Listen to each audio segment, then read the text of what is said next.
en réaction à l'appel à manifester lancé par le Front National pour la défense de la Constitution, FNDC, le général Borema Condé, ministre de l'Administration du Territoire et de Décentralisation, a déclaré que cette entité constitue une menace ouverte à la paix et à la sécurité de notre nation.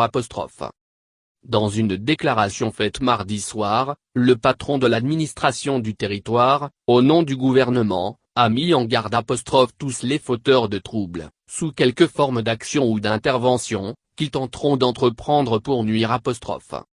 Au sortir d'un entretien mercredi au domicile de l'homme d'affaires Mamadou Sylla, président de l'Union démocratique de Guinée, UDG, le chef de file de l'opposition a été interpellé sur la déclaration du général Borema Condé.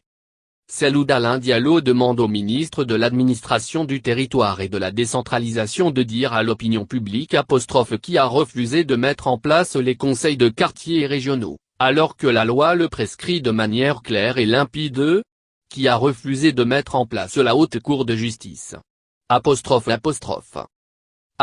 Qui a refusé que la CENI élabore un chronogramme réaliste et respectueux de la loi et des délais opérationnels, qui a brimé les citoyens, en refusant d'appliquer la loi.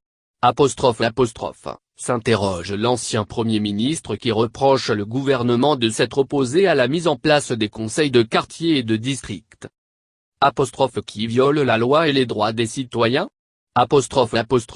Demande-t-il encore au ministre Borema Condé, en lui rappelant au passage que la paix, on ne l'obtient pas par l'exhortation. On l'obtient par le respect de la loi, du droit des autres et de la justice. Il accuse le pouvoir en place d'être l'origine de la crise dans laquelle on va entrer nécessairement. Il promet que les opposants au régime ne vont pas rester les bras croisés, ils ne peuvent pas impunément continuer à violer les droits des citoyens, des partis politiques, des organisations de la société civile et des journalistes et dire que c'est lorsqu'on proteste contre la violation de ces droits qu'on est en de violer la loi et perturber l'ordre public.